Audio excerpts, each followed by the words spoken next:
Good morning. This is a brief introduction to TDM experiment of Advanced Communication Lab. That is, TDM is time division multiplexing. What we are doing in this lab is we are multiplexing the two different signals and we are sending it in a different time intervals. We are multiplexing it and then we are doing the demultiplexing procedure. That is, actually we can use 4 signals we can send in a channel. We have that particular IC called as IC4052, but we are particularly sending only 2 signals, that is, one is a sine wave and a square wave. The title of this experiment is TDM of 2 band limited signals. 2 band limited signals, as I told, we are sending only 2 signals, sine and a square. For this experiment we are using an IC4052 for multiplexing and IC7493 for generating a continuous pulse.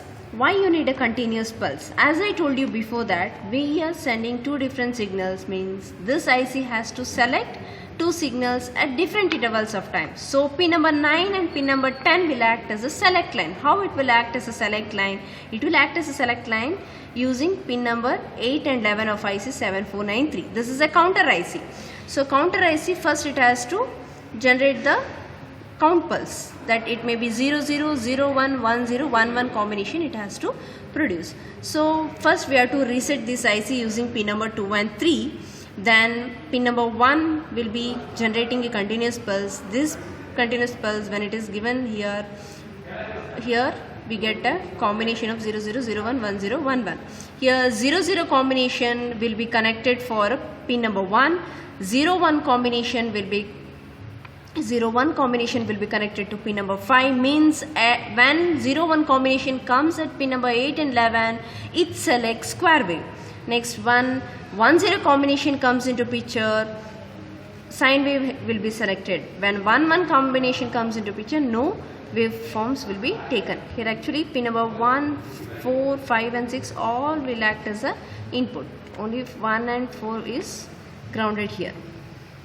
Next, so before starting the multiplexing procedure, let me check whether this continuous pulse is proper or not. So we'll come to the trainer kit.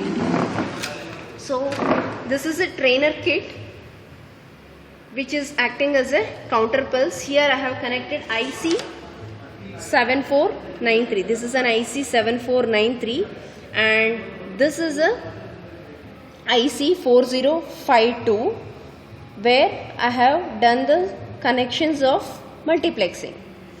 First let me check whether continuous pulse is generated here. This is a place where actually your pulse has been generated from the range of 1 Hz to 100 kHz. For the time being I have connected 1 kHz. I have connected to 1 kHz. It can be connected to any points. So let me connect it here, and it has been connected to pin number, clock pulse has been connected to pin number 1. You can see the connection here, clock pulse to pin number 1, this one. Next, pin number 8 and pin number 11, pin number 8 and pin number 11 are being connected to the output. That is, we need to check the select lines now. So this is an logic output what we are going to check here. This is a reset thing what I am given, input.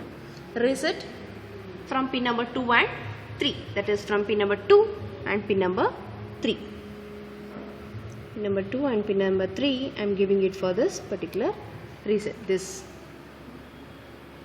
two has been connected on this one. With supply and ground connections are proper.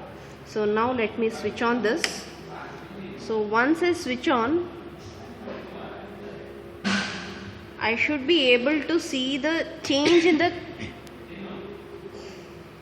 clock pulse in the glowing LED. So right now the combination is only 0, 1. So yes, it is 0 1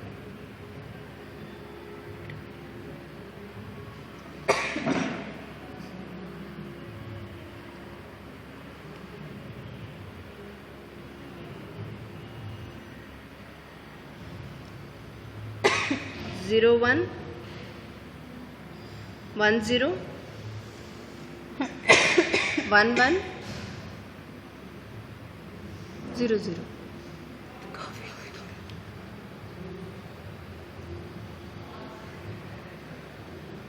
So we have seen this combinations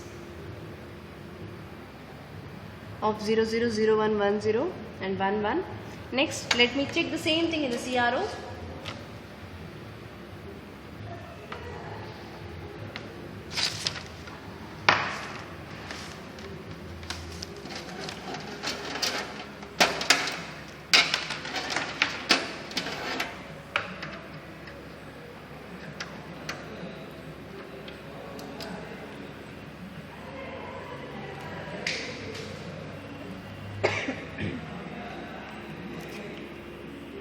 I'm connecting the positive terminal to the clock and negative to ground.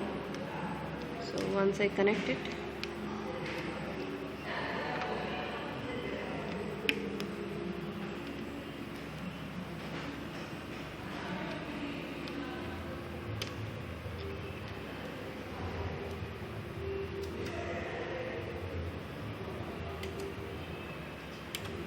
so this is a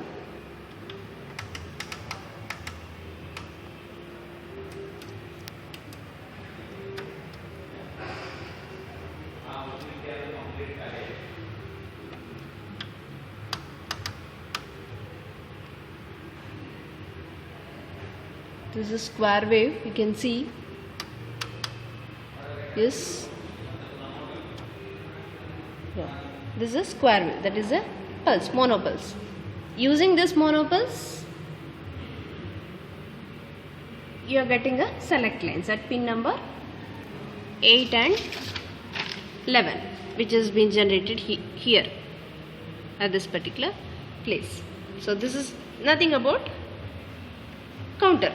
There is no much action of counter required. So let me come for the multiplexing procedure. This is a multiplexing circuit. Now I have to connect a sine and a square. Sine wave has been connected to pin number 2.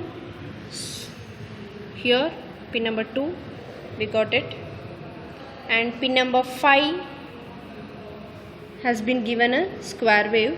Pin number 5 has been given a square wave. And one more connection is you have to have a common ground connection between IC 4052 and IC 7493. This is a common ground connection. This is a common ground connection between the two ICs. Here is a ground and here is a ground connection. Okay. Now let me observe the output at pin number 3. Pin number 3. So this is what is pin number 3, right? It is pin number 3.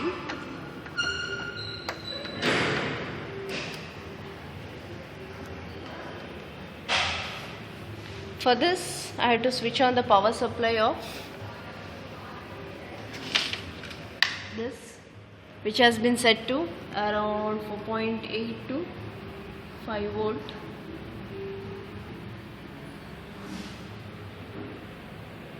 Yes.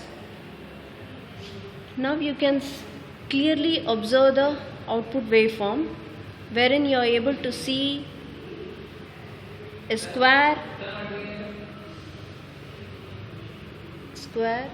a sine, blank and a blank.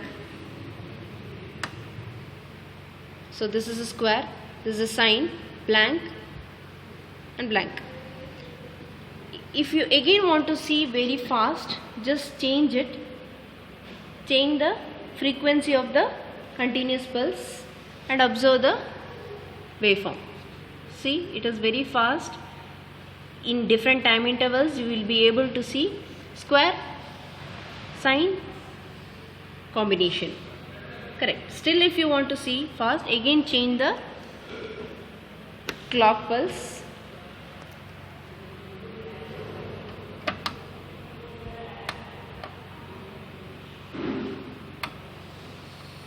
See the combination, one with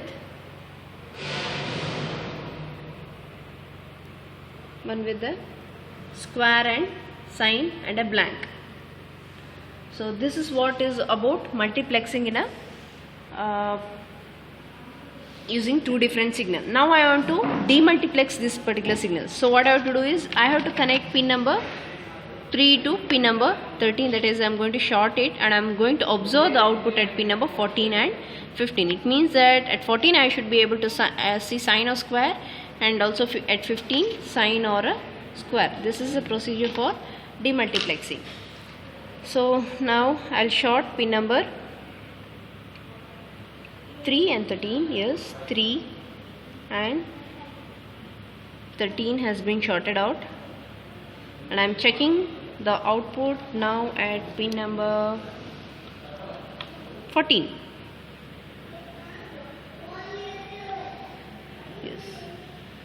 So at pin number 14 you are able to see a square wave. Correct. So this is a square wave. Now I will connect it to pin number 15, where I am able to see the sine wave. If you want to still see it clearly, yes, this is a sinusoidal wave. So this is the procedure for demultiplexing. So we have completed with multiplexing and demultiplexing. So in the multiplexing,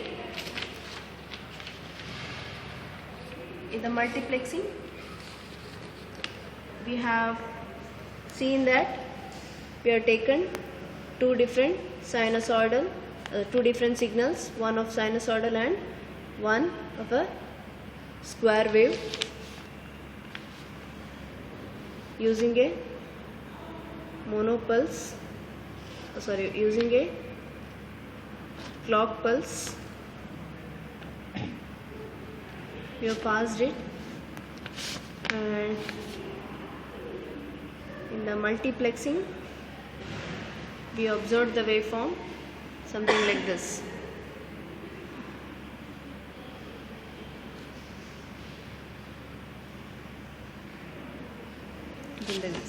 And in the demultiplexing